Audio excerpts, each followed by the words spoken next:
The field of AI is worth about $137 billion. Yes, with a B. And by 2032, it's expected to be $1.4 trillion.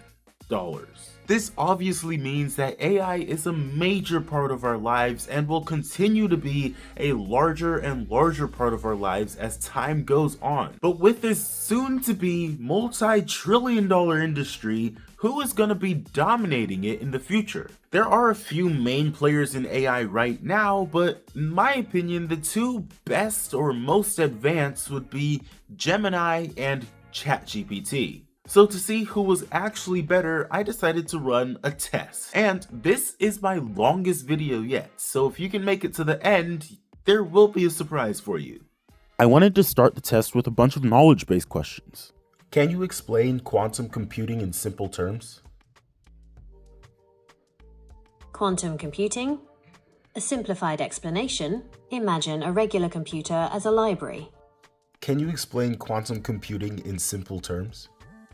Right off the bat, I'm favoring Gemini because you don't have to click the button to send the message, to record the message, everything. It's so much simpler with Gemini. And Gemini also reads it aloud to you without actually having to tell it to read it aloud to you. Already, it seems like Gemini is able to generate answers faster, but this might be due to the fact that I'm using the base model on both versions. Write a poem about a robot that dreams of being a gardener.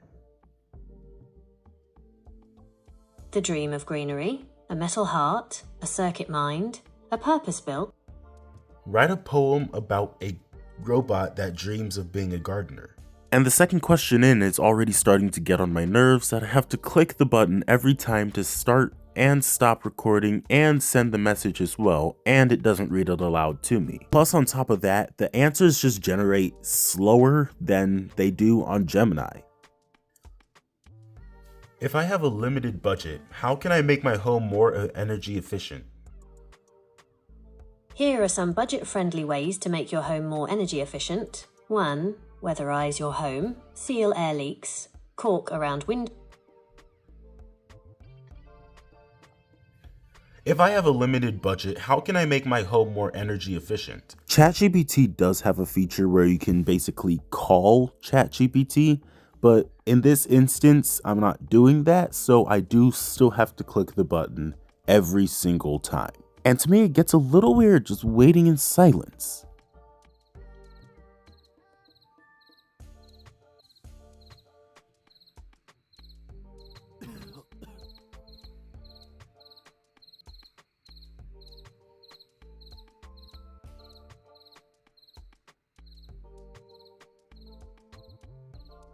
Finally, it's done. Who was the first person to walk on the moon? Neil Armstrong was the first person to walk on the moon. He took his historic first step on July 20th, 1969, as part of the Apollo 11 mission.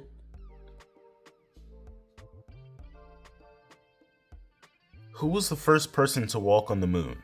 One thing I do like about ChatGPT though, it does give you a little bit more information than Gemini does.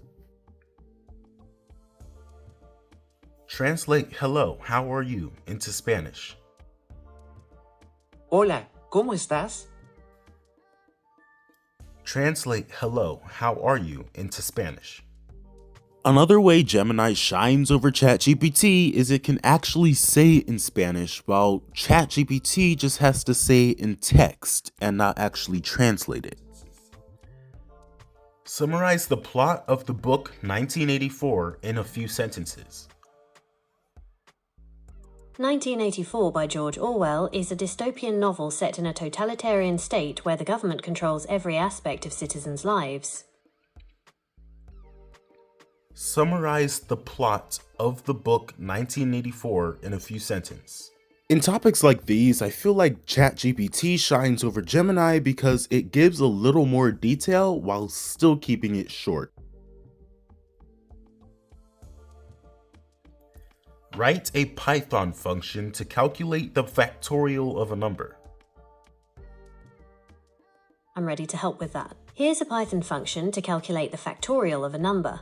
Args n versus a, non-negative integer, returns Alright, I just wanted to say that I was genuinely surprised about this, and I somehow didn't know that AI could code. But because I don't code, I don't actually know if any of this is right, so tell me in the comments. Write a Python function to calculate the factorial of a number. Just like Gemini, ChatGPT is able to blow this out the water, but though they don't look the same, and I don't code, so I can't tell if one of them is hallucinating or not. And if you do code, let me know in the comments below and if one of them is hallucinating. What is the capital of Australia? Canberra is the capital city of Australia. What is the capital of Australia? For this one, I think that Gemini just gave me what I wanted to know, and ChatGPT gave me a little bit extra on top of that, which could go either way. Can you describe a typical day in the life of a software engineer? A typical day in the life of a software engineer. A software engineer's day can vary greatly depending on their specific role, company, and... Can you describe a typical day in the life of a software engineer? They both did really well for this one, but if you notice, I have been pausing the audio for Gemini earlier and earlier because sometimes it just talks for way too long. This can lead to it feeling like it's just yapping at you. So there is a benefit to having the option to read aloud and not just defaulting to it, but it's not always the best case in every scenario. And like I mentioned beforehand, I am using the base model versions of each of these, so this is not Gemini Advanced and this is not ChatGPT Plus. I say this to say because ChatGPT tells me I cannot use GPT-4o anymore. Are there any biases in the data used to train this AI model? Yes, it is possible that there are biases in the data used to train this AI model. AI models learn from the data they are trained on. If the data contains biases, the model... Are there any biases in the data used to train this AI model? Now, I was kind of disappointed that it told me I could no longer use ChatGPT 4o because I didn't have GPT Plus. But this doesn't go for Gemini. I can still use Gemini consistently, but ChatGPT switched me to GPT 4o Mini. How can we ensure that AI is developed in a fair and equitable manner? Ensuring AI is developed in a fair and equitable manner is a How can we ensure that AI is developed in a fair and equitable manner? The thing I did notice about GPT-4o Mini is that there's not really much of a difference. If anything, it's just as good, and you don't need to have the subscription to use it indefinitely. And maybe it's just me, but it kind of felt like that was drastically faster. Now I decided to purposefully mess up my speech to see if they could catch it. How tall was the tallest man in the world? The tallest man ever recorded was Robert Wadlow. He reached a height of 8 feet 11 inches, 2.72 meters, before his death at the age of 22. How tall was the tallest man in the world? I did throw ChatGPT more of a curveball there, but I was kind of expecting it to understand, as it's generally categorized as the smarter model. Where is he buried? Robert Wadlow is buried at Oakwood Cemetery in Alton, Illinois. His grave is marked by a large granite marker. Where is he buried? With this one, ChatGPT does give slightly more information, just at the penalty of having to click buttons over and over again. Where is granite commonly found? Granite is a common igneous rock found in many parts of the world. Where is granite commonly found? For me personally, I like Gemini's response because it just gives a simple list of places it could be found, while ChatGPT gives a list and a bunch of other information like how it's formed, which is not what I asked. Did he ever go to a granite mine? Unfortunately, there is no publicly available information to confirm whether Robert Wadlow ever visited a granite mine. Did he ever go to a granite mine?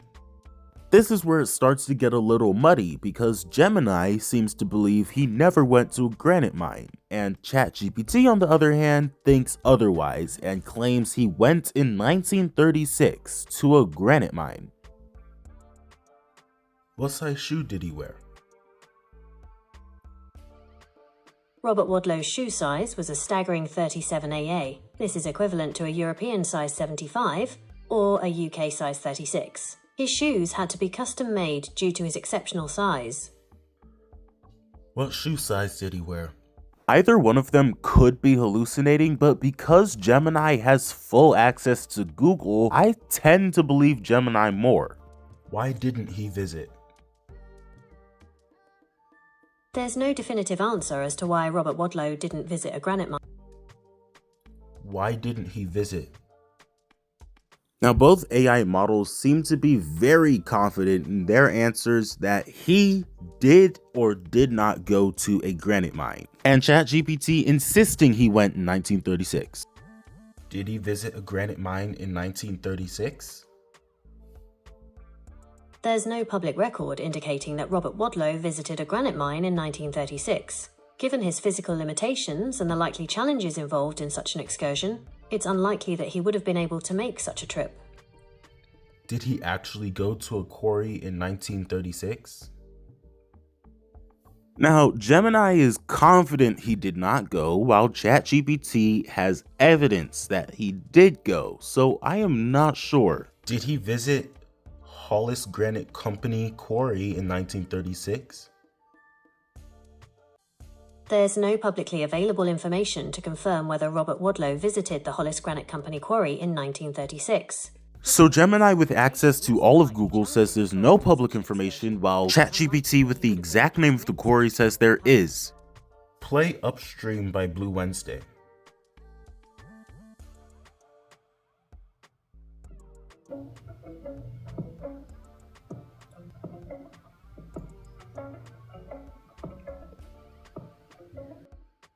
Pause the music.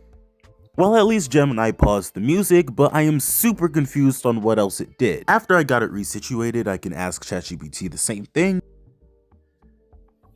Play Upstream by Blue Wednesday. And of course I knew that it couldn't actually play the music, but I was wondering if it would at least give me like a link to the music or something, but it just told me to search it up.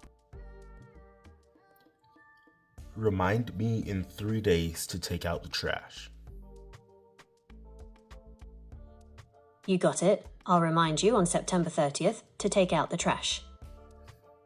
Remind me in 3 days to take out the trash.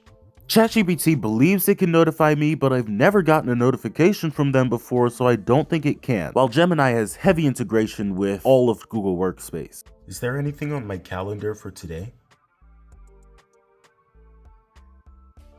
It doesn't look like you have any events on your calendar for today.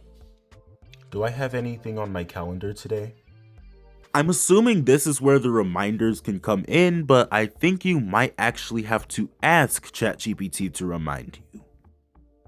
Who's smarter, you or ChatGPT? As an AI language model, I can't say definitively whether I'm better than ChatGPT. Both models are designed to provide information and complete tasks in a similar way. Our capabilities and performance can vary depending on specific factors like the prompt, the data we've been trained on, and the specific tasks we're asked to perform. Ultimately, the best model for a given task depends on the user's individual needs and preferences. Who's better, you or Gemini? I think that Gemini's answer to this question was astounding. I believe choosing between tech nowadays is just based off of preference because everything is really good. Make a list of reasons, including photos and different links on why I should buy the Galaxy Tab S9 Ultra. Reasons to buy the Galaxy Tab S9 Ultra. 1. Stunning display, dynamic AMOLED 2X. Good news and bad news. There are links, but no pictures from Gemini. And exceptional contrast. 14.6-inch Super AMOLED. Make a list of reasons, including photos and different links on why I should buy the Galaxy Tab S9 Ultra. Bad news and bad news. ChatGPT can't seem to give me links or pictures, but at least it was generating it faster than it did on regular GPT-4o. Generate an image of a cat. The weird thing is, Gemini starts generating an image and then says it can't. I can't make you a picture yet, but I can find you one online. Generate an image of a cat. ChatGPT, on the other hand, completely destroys Gemini by generating a very, very adorable picture of a cat. Pretty quickly, too. Like, AI image generation has come so far. Like, this happened in a matter of 5 seconds. It would take an artist a long time to do that. So after doing this test, I have realized that, in my personal opinion, I like Gemini more, but ChatGPT just has a few niches that is just better than Gemini. So, in the words of Gemini, I think it really just depends on preference and what you're trying to accomplish. You could go either way in which one you prefer, but in my personal opinion, I like Gemini more. This video has been drastically longer than my usual videos, so if you have made it this far, thank you so much for watching. Be sure to comment down below, like, and subscribe. And to give you that special gift I promised at the beginning of the video, scan the QR code here. Catch you in the next one.